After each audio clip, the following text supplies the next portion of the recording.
Okay, so welcome to this virtual community meeting to discuss NPA 2024-0012.01. If you can let us know who is here in the chat box by typing your name if you're associated and your organization if you're associated with one.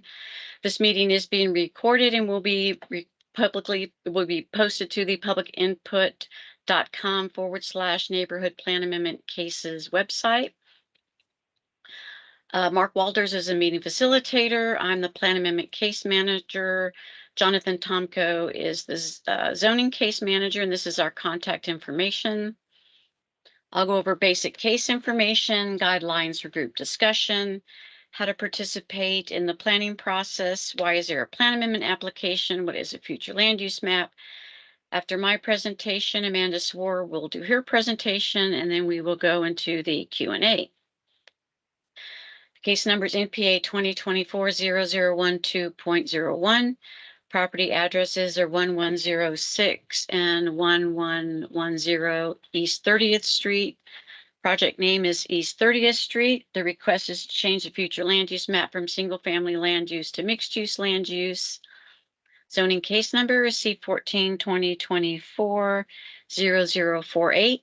The request is to change the zoning from SF3NP, Family Residence District Neighborhood Plan, to CSMUVCONP, which is General Commercial Services District, Mixed Use Combining District, Vertical Mixed Use Building Combining District, Conditional Overlay Combining District Neighborhood Plan.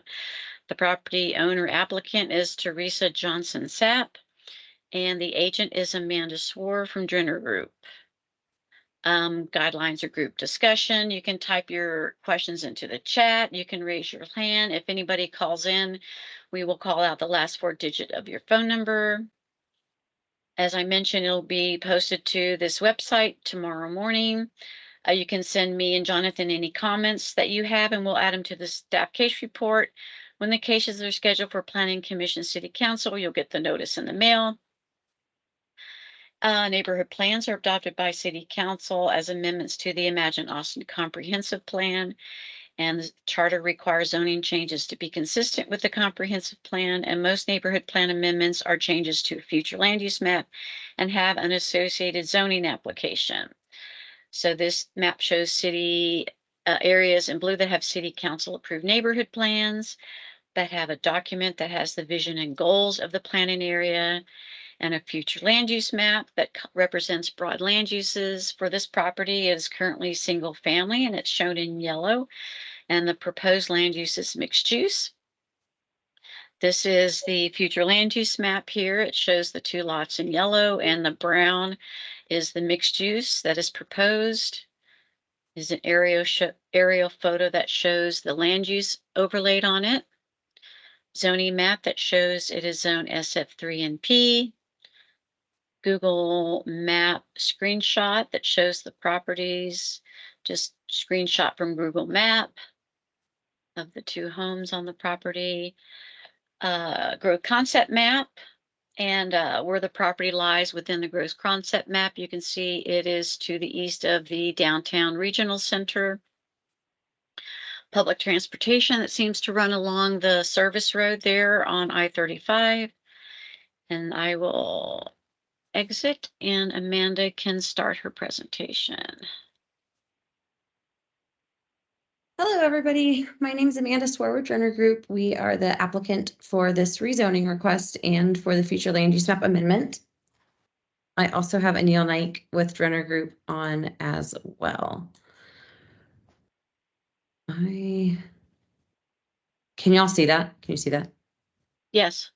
Okay, I was having trouble earlier today when I was scrolling that it wasn't flipping. So when I say next slide, if you can't see it, please let me know. So as Maureen mentioned, these are the properties located at 1006 and 1010 East 30th Street, generally a half a block to the east of I-35. They are currently designated as single family on the future land use map, and our requested amendment is to mixed use, which would be consistent with the properties to their south.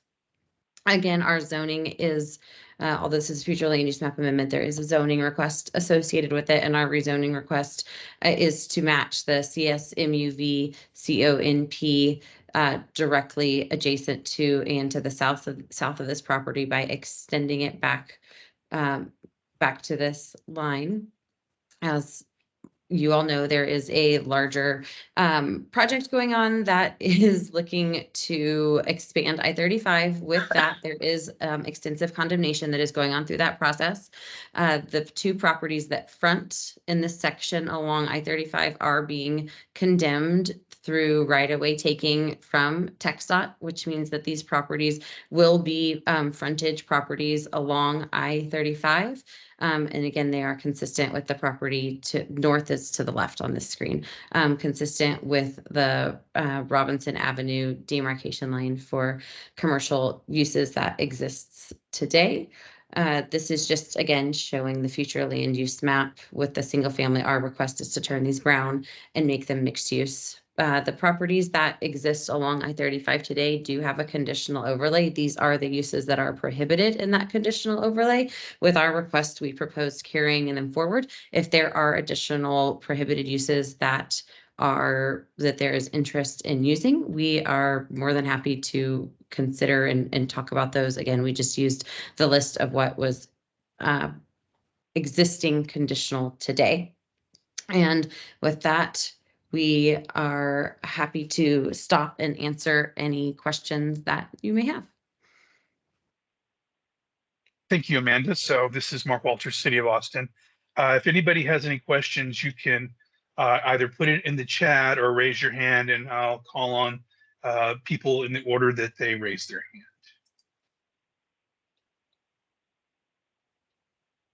hand. Okay, people. Hey, Jim Walker, would you make sure you're unmuted and ask your question? Yep. Thank you. And thank you for the quick presentation. I have several questions, but I'll kind of ask one and then stop and see how other people jump in. So it's the same property owner for these two parcels as own two of the parcels that are being taken by TxDOT on the frontage road, correct? That's accurate. And there's a billboard on those properties that TxDOT is also condemning, as well as a telecommunications tower, correct? I can confirm the billboard. I have not been part of anything to do with the telecommunications tower, so I'm not certain on that. Fair enough. Would the applicant be open to prohibiting a billboard use on the two properties being rezoned? I don't think that we would be open to prohibiting one. There is a billboard, and there is that billboard has been going through the condemnation process with TxDOT. That billboard will be relocated at this time. We don't know exactly where it will go. I did talk to the owners this morning, and there is this property is an option for it. It is a high candidate. It is not the only candidate for relocation, but I don't think we would be up for prohibiting billboard uses. I could be wrong, but I don't think that a billboard use is an actual use because it's a sign permit. That signs are permitted and controlled separately than uses, and a billboard is not an actual use that could be prohibited in a conditional overlay. But and maybe this is a question for Maureen and Mark. In order to relocate a billboard that is essentially a non-conforming use, according to city code now, I believe, you have to have the same zoning. You have to have a commercial or industrial zoning in order to do that. Right? That's correct. You have to have a commercial zoning. Okay. I'll shut up and see if there's other people that have questions. Or I'll just keep going. I'll jump in. Just a quick question. This is Bob Schmidt. Hey, Bob. Are there plans to right now? What's on that property right now? Is there a house on the property? They're two single family rental homes. That's accurate. And is there any plan to demolish those homes and to put up any kind of commercial building or any other kind of building at that point on the property as well? I think that there are future plans right now. A lot of it depends on timing of, condemnation and construction, et cetera. There have been conversations with some of the existing tenants as well as additional tenants on what that looks like in the future, but I don't have a tomorrow there's going to be a site plan turned in. Okay, but it could potentially be also not only a home to a billboard, but also home to a commercial mixed use or vertical, or I don't even know what would the limits on the building be there if it's changed in terms of height. The proposed zoning would match exactly what is to the west and to the south, which would allow for commercial use. It would allow for residential use. It would allow for a mix of uses, which is the CS allows for the commercial uses, except for those that are proposed to be prohibited with the conditional overlay. And then the MU and the V designations allow for residential, everything from single family to a vertical mixed use project. The CS zoning designation does have a maximum height of 60 feet. Again, it is consistent with what is directly to the south of this, and this will be I-35 frontage, so it's consistent with what is on the I-35 frontage today. Okay, I live very Which close is all to going there. away. And what's that, Jim? Well, all the CS properties to the west are actually going away. And most of what will remain after this will be backyards of single family. Yeah, that's what I was gonna say as well. I live right around the corner from it, so okay, well, that answers my questions, I think, for right Could I now. ask a Thanks. question? Yeah, my name is Jim Christensen. I've been in this neighborhood for 70 years, and so I'm very familiar with all of these properties. The property that you referenced to the south of there was put in when the city of Austin put in Dean Keaton, and there was Hillcrest Baptist Church at that intersection. My concern is that I have property on Robinson as well as Breeze Terrace, and my concern is the people on 30th Street are going to have high rises, and those are single family resident people. Robin Rossell lives in one of those. I don't know if she even knows this is going to come up in her backyard. But I mean, how basically you're proposing a large structure the same size of the university, whatever that endowment fund, and the I don't know if the hospital community is still there. Hospital property is there, but all of those came into existence when 24th Street or Dean Keaton was cut through that area. It was always residential. But I basically what I need to know is on 34th Street, those people who have single family residence there, what can they expect? Can they expect a 5-6 story building in their backyard? At this time, there are no plans for that. Yeah, but Again, your zoning change would allow that, right? that's accurate. Because they need to be alerted that they're going to have a 5 to 6 story tall building in their backyard. Would to Jim's point, would the applicant be open to a height restriction? That's definitely something I have not asked the question. Our clients had a baby really early, which is why they couldn't be on here today. But that is definitely something that we can consider. I don't think that that's off the table. And Jim, oh, go ahead. Well, I just had a clarification because Tom Sapp has owned these properties and the ones on for a long time, and now I guess is it now in the ownership of his wife, or I mean they live in Westlake Hills. She's only listed as the owner? Does he not still own this property? They own it as a family. Okay, so by putting her name on there, it does mean Tom also owns it, right? The city put that piece together. We put in our application the ownership that's on the deeds, but the family owns the properties. Right. They live in Westlake Hills. Yeah. So Jim, is your concern here that Well, whatever happens there, that it be in a scale that's consistent with the commercial across the street? yeah, I mean, I'm on 31st and Robinson, but Robin is right behind this property. I haven't spoken to her, but she's going to have a high rise in her backyard when this zoning change happens. And the people on 31st Street, which is all single family, and are going to have big high rises. And then to Jim's question, I've always wondered, when they start taking this land, are we going to now have billboards in the backyards of all the properties along Robinson, 31st Street? That's, this particular billboard, 20 years ago, it got destroyed by a tornado and almost killed some people.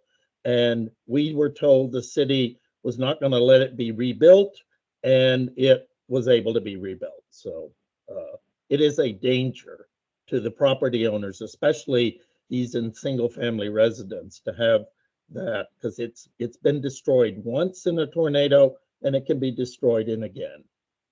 What I can tell you, Jim, is that Cherrywood Neighborhood Association, in our communications with TxDOT over the last 3 years, has consistently and repeatedly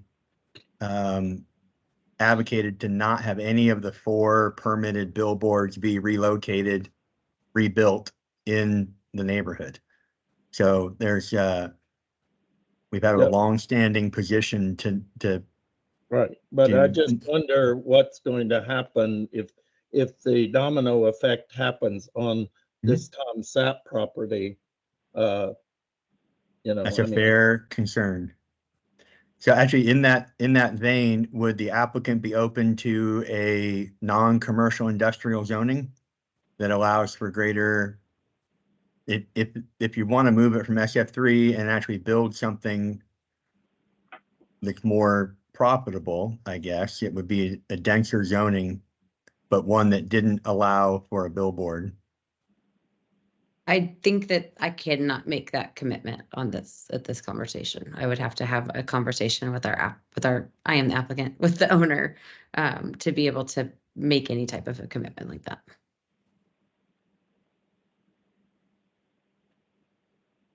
And Jim, if you can reach out to that neighbor who you know and make sure that she knows this is going on, the opinions of the folks right adjacent to this have a lot of weight. Yeah. So anybody living on 31st and Robinson, or Robinson around 30th. Mm-hmm. The guy that's on the Landmark Commission lives on Robinson. You know him, I believe. Their property will back up to what's remaining after right. After all the Star Motel and stuff are removed. But I just want to make, from a historical perspective, when you say we want the zoning that's just south of us, that zoning that came in there came when TxDOT was going to, or when the city of Austin was going to put through Dean Keaton, what now becomes Dean Keaton. The UT building, what is now the UT building, the community hospital, or what is that, Jim? What's the name of that? Are they still there? The hospital, the community clinic. Yeah. Are they still there? Yeah. Because I thought they built a new facility somewhere else, but they did, but they're still there. Yeah. Okay. Yeah, I think that one is still active. Right. And I'm seeing Maureen and Mark's back and forth in the chat there. So if there's other people that want to ask questions, they should jump in. Yeah, And I will say, jump in. as we've said multiple times, that this meeting, we are happy to meet outside of this and continue having conversations and questions I can't answer today. We're happy to continue to talk with the neighborhood and the contact team on. But I think someone was about to jump in with a question. That was me. I was about to go down the line here on my computer and the folks here and ask if they have questions, so everybody gets an opportunity to either say, yes, I have a question, or no, I don't. So with the individual whose phone number ends in 2599, do you have a question for Amanda? Not at this time. And the next person on the phone, 5042, do you have a question for Amanda or Neil? This is Gerard. one of the problems I'm having is that I'm looking at the map right now, but I'm not exactly sure which property we're talking about. Can I share, Maureen? Yeah, yeah.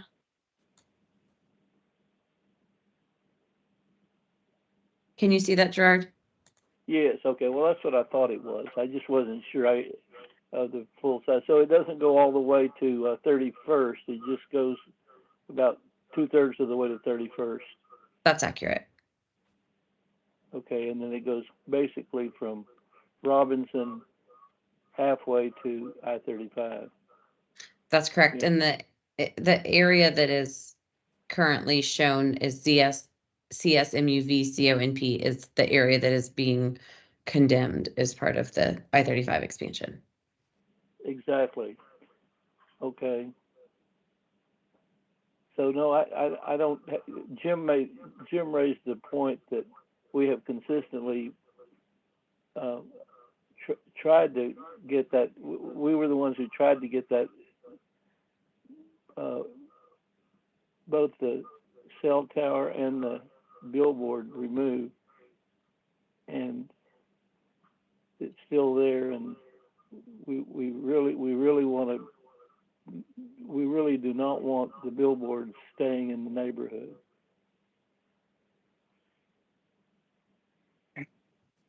Okay, so next person on the list is, I hope I get your last name right, Amanda Brazil.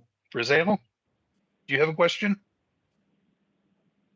I don't have a question. I just wanted to be informed. I live down the street from this and, would love to hear what's going on with the whole expansion and moving. I don't know. I just feel like we don't really need giant billboards in our neighborhood. And it's sort of insult to injury with the whole I-35 expansion. I just wanted to be informed. So, lurking. Thanks. Okay, the next person who hasn't spoken or asked a question on the list is Mary Russ. Do you have a question or comment for Amanda or Neil? Thank you for asking, but no, Jim Walker has asked all the questions that we have, and we do live right behind this property. So we are curious. I appreciate you having this meeting. Thank you. You're quite welcome. Bob Schmidt, do you have any questions or comments? Yeah, I spoke a little bit earlier, but just a question. So I'm looking at the map that you've got up now. Is all the property that's in pink, is that all gonna, or red, is that gonna be condemned as part of the I-35 expansion, or? This one's a little bit easier to see. And so it's done by section, right? So this isn't cumulative, but in our section, what is red is what's going to be condemned. And if you flip that back to that map that you were just showing, that's the red as well there. No. Yes, well, kind of, and then it comes up here. Yeah. I'm wondering, is the clinic still going to be there after I-35? Yes. Maybe or maybe not. So TxDOT's map there is not touching either one of the buildings, just to the south of this, below this, but it's disrupting the parking, and it's unclear about the construction traffic, about whether that clinic will be operational during the construction phase of this. But I have not heard, not heard anything that says they won't reopen that as a clinic. I live right at 31st and Robinson, and I do just have to say I have concerns about there being honestly either a billboard or a commercial property that is encroaching into the neighborhood that would replace. We live.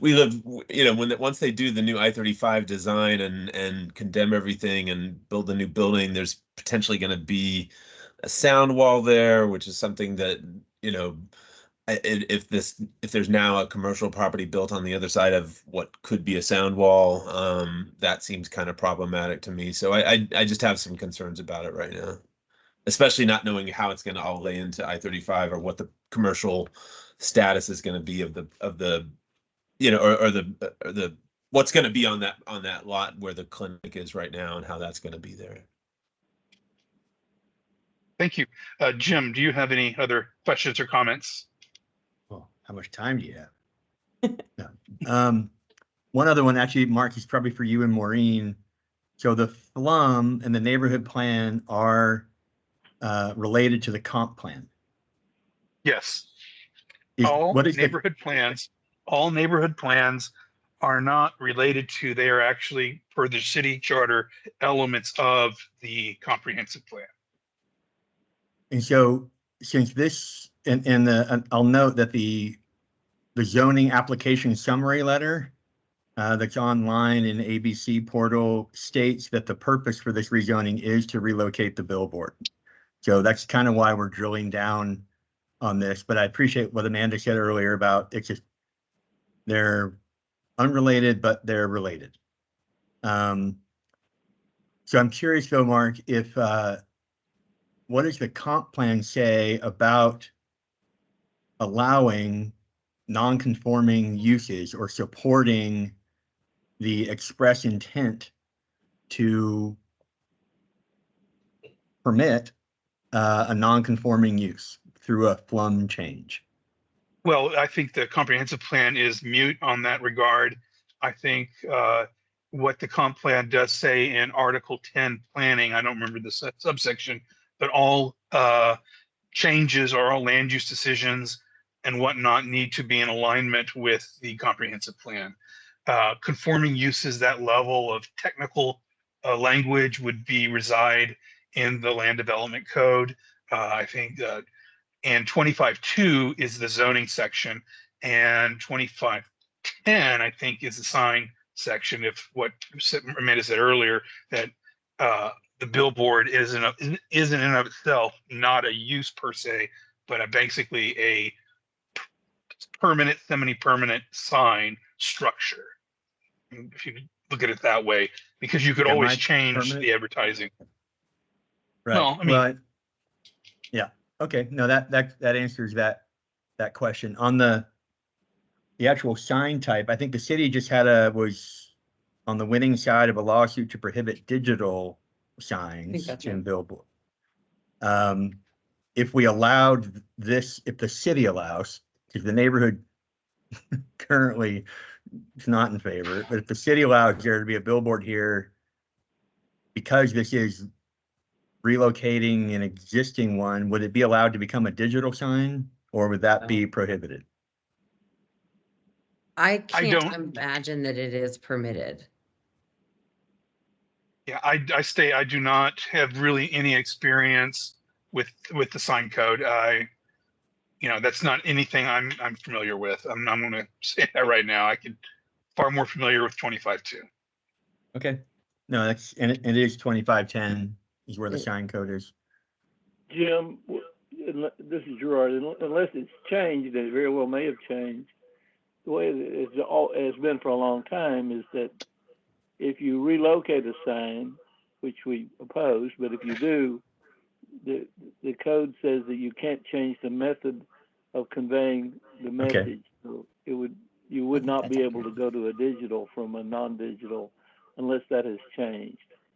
Okay. No, it's good to get clarity on that, but I just wanted to, and I'll pause there. I'm watching it. Unless my clock is wrong, we still have a little bit of time, but see if anybody else has questions. Yeah, go back through. So individual who has the phone 2599, do you have any questions since the last time we came around?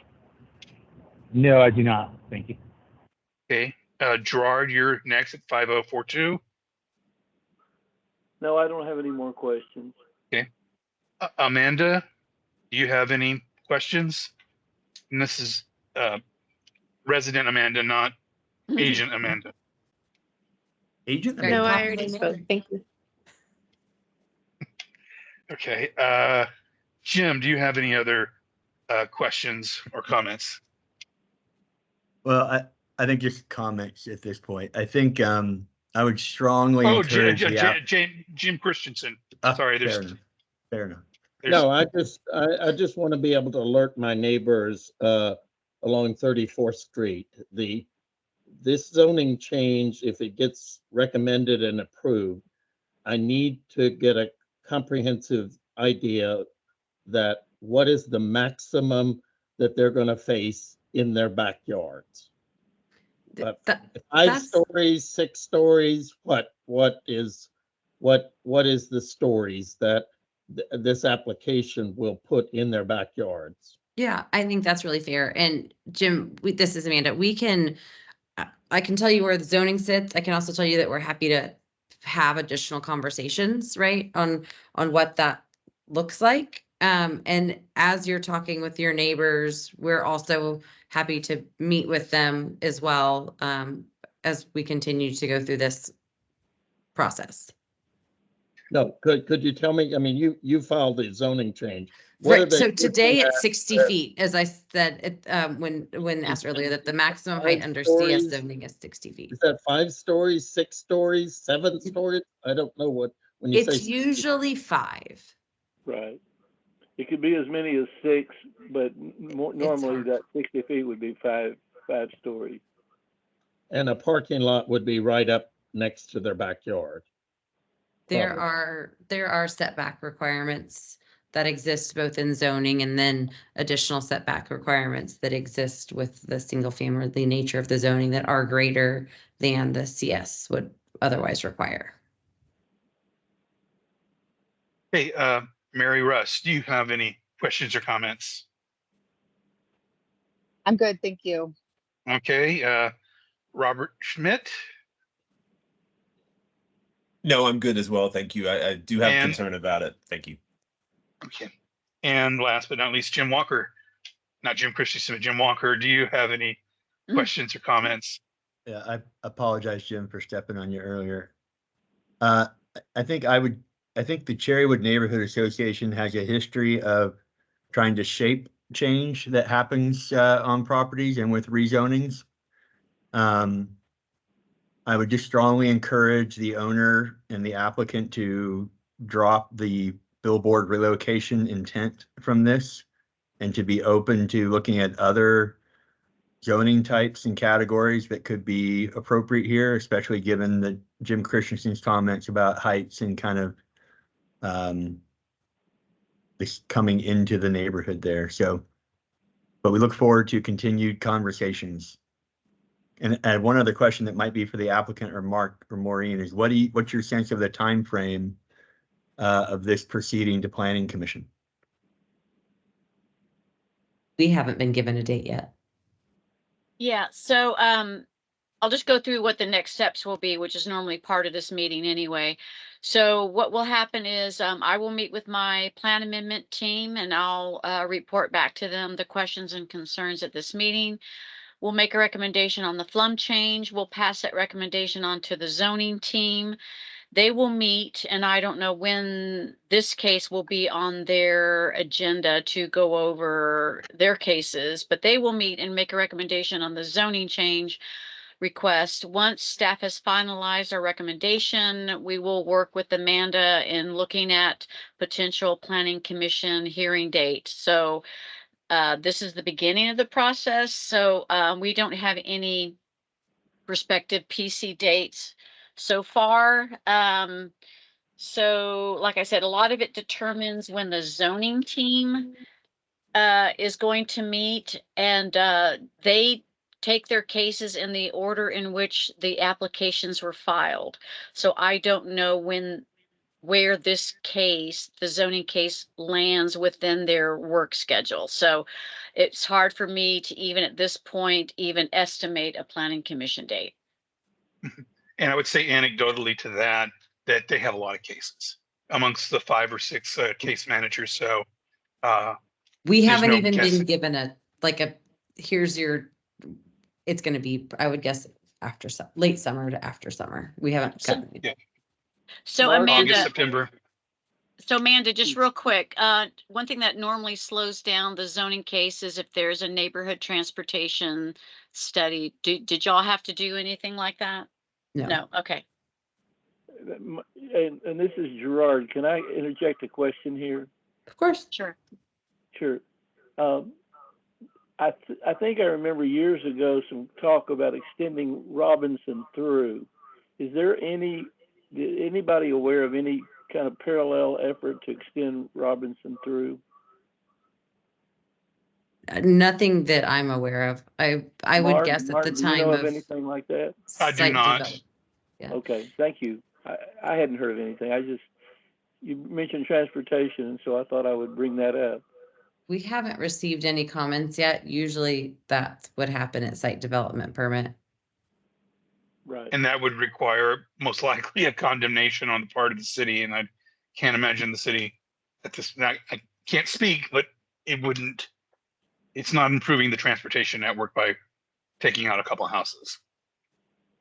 Right. So Amanda, before we start wrapping things up, do you have any closing statements you'd like to make? No, I appreciate everybody participating. My contact information is out there. I know how to find Jim, who knows how to find all of you. So we can set up some additional times to have conversations. We have received your comments and we'll happily talk to our clients on the items that we couldn't answer today and circle back on what next steps are. Okay. So Maureen, do you want to flash up the contact information in case anybody wants to email you or the zoning case manager their comments on these two cases? Yes, there we go. And just to let everyone know, reminder, the meeting's been recorded and it will be posted tomorrow morning. So anybody else who could not attend today could come in, could at a later date, listen to or watch the video. So, yes, Jim. Just for Maureen and Mark, the tower, the telecom tower for this address, 3007 North Interstate, is in TCAD. So that'll give you some contact information, but we'll be asking about all the same things about relocation process for that as well. And that's, And yeah. I was going to say that there are special rules regarding telecom towers, that they're treated differently as a use, whereas I think it's like a group home, you might be able to regulate some element of them, but you can't prohibit them because of something. You say it has to be here or up on the top of a roof, but I don't think a conditional overlay can prohibit them. I'm not 100%, but I'm pretty sure on that. I just know we'll for- keep getting questions about those. For your information, this is Gerard. I do know something about this. Scenic Austin for many, many years, and Scenic Texas too, has always advocated for cell phone towers to be on buildings rather than freestanding towers. Not to preclude them. We know they have to be there, but they're much better if located on buildings. Just making that point. Thank you, Jordan. So this is and it looks like we're kind of winding down here, but before we go for the night, does anybody here have any more questions? Or just to make sure, I want to make sure everybody has an opportunity to be heard. I don't want anyone leaving here saying, well, they didn't let me speak. I really want everybody to, because I really do, from staff perspective, appreciate people taking time out of their busy lives to come into one of these meetings and have a conversation, have a dialogue. And I really appreciate that. So anybody else before we go back to our regularly scheduled lives? No? So with that, I'd like to wish everybody a good night. And like I said, this video will be up tomorrow. And if you have Maureen's and Jonathan's contact information, and Jim knows how to get in touch with Amanda Swar. So this is a nice open change of communication. With that, I can wish everybody a good night, and I'll see you at the next Upper Boggy Creek planning neighborhood plan amendment in 13 days. And I checked the email that does have the correct link in that. But when in doubt, go to the notice that is attached to the email. That has the main website address. So Okay. anyway. Thank you, Thank Maureen you, and Mark. everybody. Take care.